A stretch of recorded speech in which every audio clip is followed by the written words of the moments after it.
ඔව් දැන් මේක මිලිලීටර් 1 මිලිග්‍රෑම් 2යි තියෙන්නේ. හරි මිලිලීටර් 1 මිලිග්‍රෑම් දෙකක් තියෙනවා කියලා ඉවිල්ලා තියෙනවා මේ නොරැඩ් එකේ. හැබැයි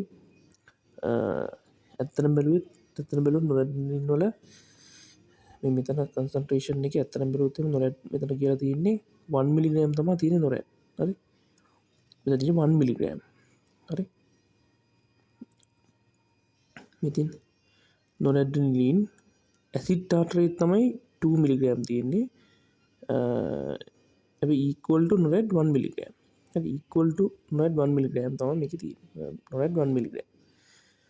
හරි නොරැඩ් 1 මිලිග්‍රෑම් මේකේ 2 මිලිග්‍රෑම් කියලා තමයි මේක ගහලා තියෙන්නේ. මිලිලීටර් එකක මිලිග්‍රෑම් දෙකක් තියෙනවා. හැබැයි මේකේ 2 මිලිලීටර්ස් තියෙනවා. එහෙනම් 2 මිලිලීටර්ස් වල තියෙන්නේ 2 මිලිලීටර්ස් වල තියෙන්නේ මිලිග්‍රෑම් 2යි කිව්වට ඇත්තටම 2 මිලිලීටර්ස් වල තියෙන්නේ මිලිග්‍රෑම් 2යි. ඇයි? තියෙන්නේ මිලිග්‍රෑම් 1යි මේකනේ. මේ තියෙන දාලා මිලිග්‍රෑම් 1යි. හරි. ඒ කොහොම වුණත් මතක තියාගන්න ඕනේ 4 මිලිග්‍රෑම් තමයි අපි මේකේ කන්සන්ට්‍රේෂන් 4 මිලිග්‍රෑම් තමයි දී කරන්නේ. හරි.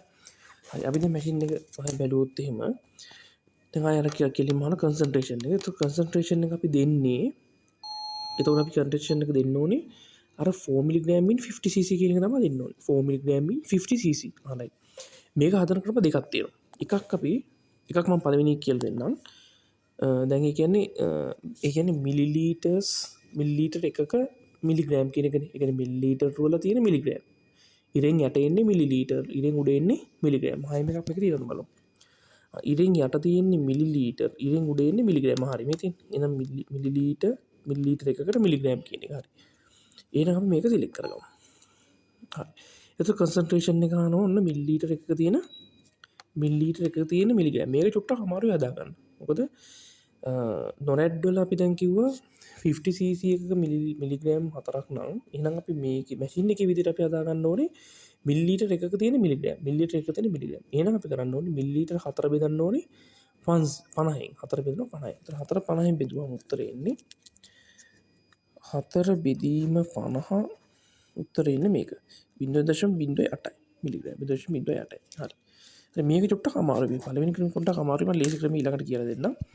හරි. එහෙනම් අපි මෙතන ඇඩ්ජස්ට් කරගන්නවා. දැන් එහෙනම් කන්සන්ට්‍රේෂන් එක එන්නේ මිලිලීටර් එකක මිලිග්‍රෑම් එහෙනම් කීයද එන්නේ 0.08යි. හරි.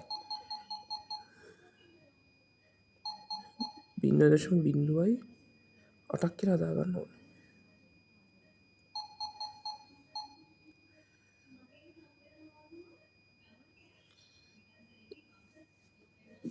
බිඳුවයි 8ක් හරිනේ. මිලිලීටර් මිලිග්‍රෑම් 0.8 අපි දැන් හදපු විදිහට ආවේ. හරි. මේක ඔකේ කරගන්නවා. හරි. දැන් අහන ඩෝස් එක. හරි. ඩෝස් එක අපි හිතමු ડોක්ටර් කියලා තියෙන ඩෝස් එක. මේ තියෙන නොරැඩ් ඩෝස් එක තියෙන්නේ 0.05. ඒ කියන්නේ 0.05 මයික්‍රෝග්‍රෑම් කිලෝග්‍රෑම් per මිනිට්. මෙන්න මේ ඒකකේ තමයි යුනිට් එක තමයි වැදගත්. සෑහෙන හරිද?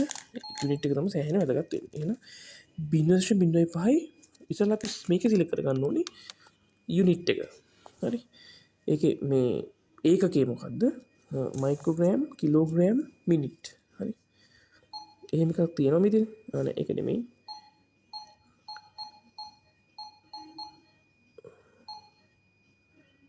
මයික්‍රෝග්‍රෑම් කිලෝග්‍රෑම් per මිනිට්.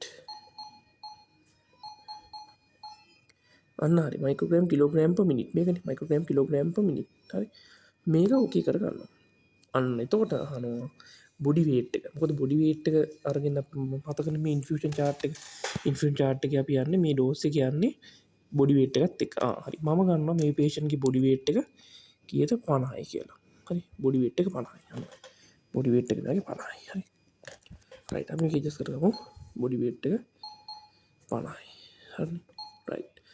අන්න අහනවා දැන්. මොකක්ද අහන්නේ? අර ඩෝස් එක අහනවා කියන්නේ මයික්‍රෝග්‍රෑම් කිලෝග්‍රෑම් per මිනිට්. හරි. මම කියනවා ડોක්ටර් ලියලා තියෙන කීයද 0.05යි. එහෙනම් අපි ඒක දාගමු. 0.05යි. 0.05 මයික්‍රෝග්‍රෑම්. අන්න හරි.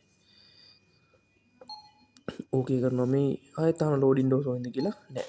අන්න දැන් බලන්න ස්ටාර්ට් කරන්න කලින් හරිනි අපි කලින් හදාගත්තා මෙතන මේ ඔරිජිනල් ඩෝස් එක ඇයි මං කිව්වේ මිල්ලීටර් එකක තිබ්බ මිලිග්‍රෑම් එතකොට 0.0 යට ගාන හැදුවාම ආවේ හරිනේ දැන් මෙන්න ලෝඩ් කරන 0.05 අපේ ඩොක්ටර් දුන්න ඩෝස් එක මේ යන්නේ කිලෝ 50යි පේෂන්ට්ගේ බර අන්න යනවා පැයට මිලිලීටර් 1.8ක් පැයට මිලිලිටර් 1.8 අපි මේක ගණන් හදලා අපි chart එක බලනවා නේද පැයට මිලිලිටර් 1.8ක් මේ chart එකේ තියෙනවද කියලා බලමු මෙන්න 0.5 0.5 මෙන්න පේෂන්ට්ගේ බර 50 මෙන්න පේෂන්ට්ගේ බර 50 මෙන්න 0.05 මෙන්න මෙතන ඒ කියන්නේ 1.8යි බලමු 1.8ට වෙලා තියෙනවද හරියට හරියට පැයට මිලිලීටර් 1.8යි තමයි මේ පැයට මිලිලිටර් 1.8යි හරි දැන් බලන්න මේක ස්ටාර්ට් කරාම කොච්චර ඇකියුරේට්ද කියලා ඔන්න ස්ටාර්ට් කරනවා හරි